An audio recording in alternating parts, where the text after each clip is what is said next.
In the shadowed hollows of the Appalachian Mountains, whispers travel faster than the wind. Stories of a young woman named Eliza and her twin brother have lingered for generations, tales that townsfolk still hesitate to speak aloud. They weren't just isolated, they were otherworldly, living on the edge of superstition and fear. When Eliza's pregnancy became known, the entire valley seemed to hold its breath, caught between awe, horror, and disbelief.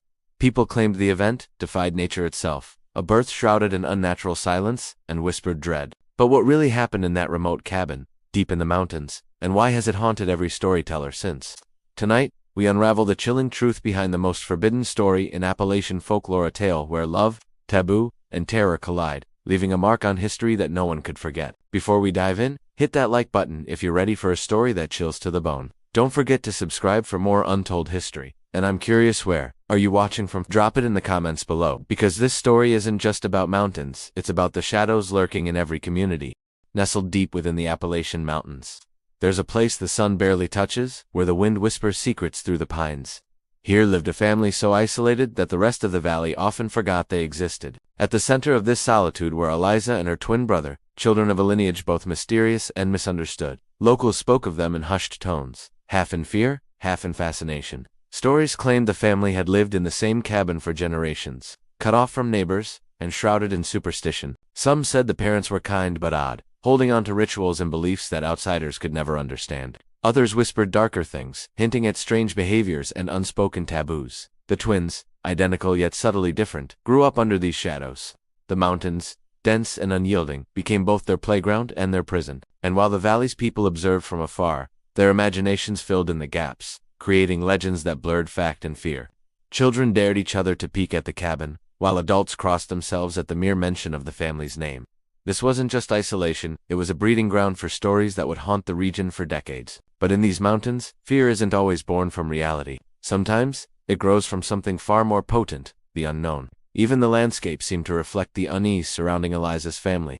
The hollows were steep, streams twisted like serpents, and shadows stretched longer here than anywhere else. For the twins, the mountains offered both safety and suffocation. They knew every ridge and hidden path. Yet even they felt the weight of the villagers' eyes, constantly judging, always questioning. As they grew older, the whispers evolved. The valley murmured not only about the family's strange habits, but about the twins themselves. What kind of bond did they share? How could two people be so inseparable, yet so different? Questions, rumors, and fear intertwined, forming a web that would eventually ensnare the entire family. And when Eliza began to show signs of pregnancy, the valley's curiosity morphed into something darker, a collective sense that nature itself had been defied. It was here, amid these shadowed hollows and wary neighbors, that the stage was set. A story was about to unfold that would challenge beliefs, shatter comfort, and leave a permanent mark on Appalachian folklore. A story that asked an uncomfortable question: what happens when love, blood, and superstition collide in a world where survival is already a daily battle? In most stories, siblings share simple bonds, playful fights, whispered secrets, and lifelong companionship. But in Eliza's case, the connection she shared with her twin brother was far from ordinary. From the outside, it seemed innocuous, even endearing. They were inseparable, finishing each other's sentences, wandering the mountains together, and understanding one another in ways that no one else could. But the valley's people didn't see friendship, they saw something unnatural. The twins' closeness ignited a storm of suspicion. Locals whispered about glances that lingered too long, gestures that felt intimate beyond brother and sister. Even small acts, like sharing meals or sleeping near each other during harsh winters, became fodder for speculation. And as the twins entered adolescence, the villagers' murmurs turned darker, tinged with fear and disgust. Some elders shook their heads, muttering that such bonds could never be natural, while others crossed themselves, praying the family would be spared from the wrath of God or fate itself. Isolation had its price. Eliza and her brother were trapped between their own closeness and a world that refused to understand it. Every step they took, every whispered interaction, was scrutinized. And yet, amidst the fear, their bond endured. It was in this strange, forbidden companionship that a quiet tragedy began to brew, one that would eventually blur the lines between love, taboo, and horror. As the twins grew, the valley's gossip hardened into superstition. People began to claim the siblings carried a curse, that their closeness had angered unseen forces. Some said the forest itself seemed to react, branches cracking without wind, shadows shifting unnaturally when they walked past. Stories of previous generations, strange children resurfaced, connecting the twins to a lineage whispered to be touched by something beyond human comprehension. But what fueled these fears wasn't just legend, it was the psychological weight of isolation. Eliza and her brother had no peers. no one outside their family to normalize their relationship. They were left with each other, their thoughts and feelings bouncing back in a mirror of reflection, intensifying emotions that outsiders couldn't understand. And when a hint of Eliza's pregnancy surfaced, the village's reaction spiraled. Fear, disgust, and awe intertwined, creating a collective dread that spread faster than the morning fog. Here, in the shadow of Appalachian superstition, a forbidden bond became the seed of tragedy. It was a bond that would challenge moral boundaries, test human understanding, and ultimately define the horrifying legend that would echo through the mountains for generations. And so, the stage was set for rumors to blossom into something far more terrifying, a story that defied nature, and haunted all who dared whisper it. As the seasons turned in the Appalachian Mountains, the whispers about Eliza and her twin brother didn't fade. They grew louder, darker, and more insistent. Every creak of the cabin floorboards, every flicker of candlelight at night became proof of something unnatural. Villagers began to spread rumors of strange occurrences. Lights in the forest where no one should be, eerie cries that echoed across the hollows, and glimpses of the twins in places no one expected. Stories became warnings. Mothers would hush their children, saying, "Don't wander near the Eliza cabin, or you'll see things that shouldn't exist." Farmers claimed their livestock went missing or fell ill after passing too close, and some even swore the wind carried whispers in the twins' voices. Was it real, or just the fear of the unknown?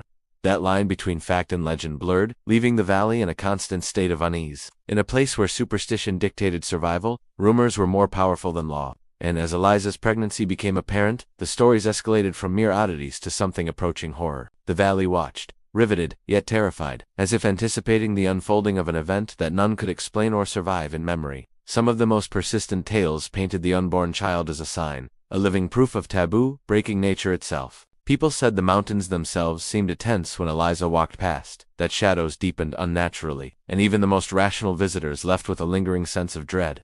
Every small action, Eliza touching her belly, her brother standing too close, was dissected and exaggerated into legend. The psychological effect on the twins was profound. The constant fear and judgment made the world feel hostile. The cabin their only sanctuary, yet also a prison of inevitable scrutiny.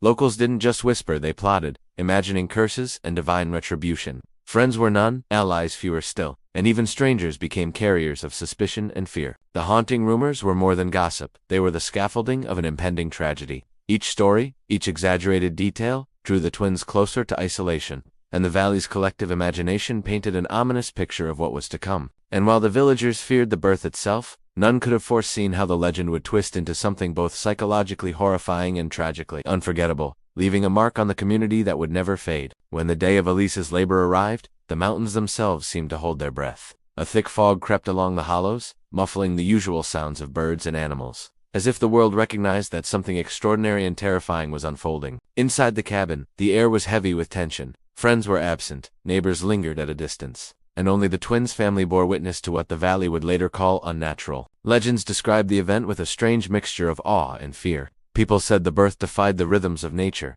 The valley's old-timers spoke of unnatural silences, sudden chills, and lights that danced in impossible ways around the cabin. Some claimed the shadows themselves seemed to shiver, twisting in shapes that no eye could fully comprehend. The community did not come to watch. They stayed away, whispering prayers and warnings into the wind. And yet, despite the fear, the story emphasizes the intimate tragedy more than the horror. This was a birth shrouded in isolation, where the boundaries between life and legend, love and taboo, blurred. For Eliza and her family, it was neither celebration nor doom. It was a deeply human, hauntingly private ordeal, forced into the pages of folklore by a world eager to judge. What made this birth unnatural in the minds of the villagers wasn't merely the circumstances, it was the sense that nature itself had been violated. The whispers spoke of impossible timing, the child's first cries echoing with a weight beyond age or innocence. Shadows moved oddly, temperatures shifted in ways the valley could not explain, and even the animals seemed to sense the anomaly, keeping their distance. For Eliza, the experience was a mixture of fear, awe, and grief.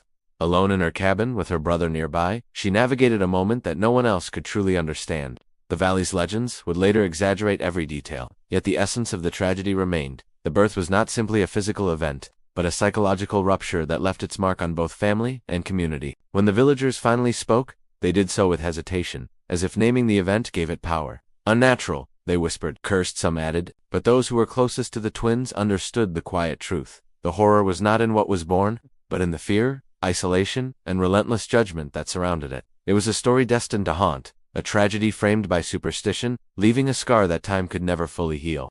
In the weeks and months following the birth, the valley never looked at the twins' family the same way.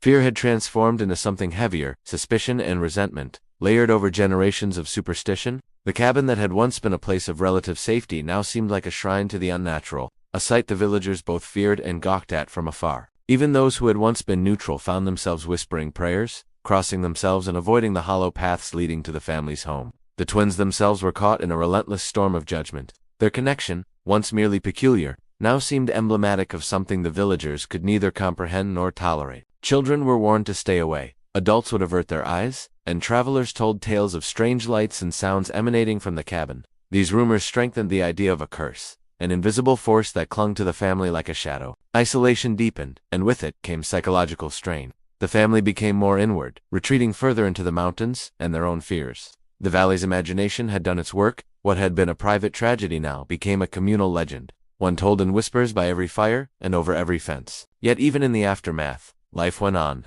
Eliza and her brother faced the daily struggle of existence under scrutiny, balancing grief, survival, and the weight of the community's judgment. The child grew, but always under the heavy cloak of superstition, as though each step, each cry, confirmed the villagers' fears. Stories of the family spread beyond the hollows, carried by travelers and traders, morphing with every retelling. Some described strange occurrences, shadows that moved independently, sudden gusts of cold wind, animals avoiding the cabin, but at the heart of these stories was always the same uncomfortable truth. The tragedy had been human, born of isolation, taboo, and relentless fear. The family's suffering became inseparable from the legend itself. Eliza's bond with her brother, once private, now symbolized something larger in the collective consciousness of the valley, a cautionary tale of defiance, morality, and the dangerous power of fear. Over time, the story would be repeated, embroidered with eerie details, and passed down as a warning. Yet underneath the fear and fascination, the true horror remained intimate and personal. A family, forever haunted by the consequences of being human in a world quick to judge what it cannot understand. Decades have passed since the events in that remote Appalachian hollow, but the story of Eliza and her twin brothers still lingers. It isn't just a tale told around fireplaces, it's a lesson in how fear and isolation can warp reality, and how communities create legends from what they cannot understand.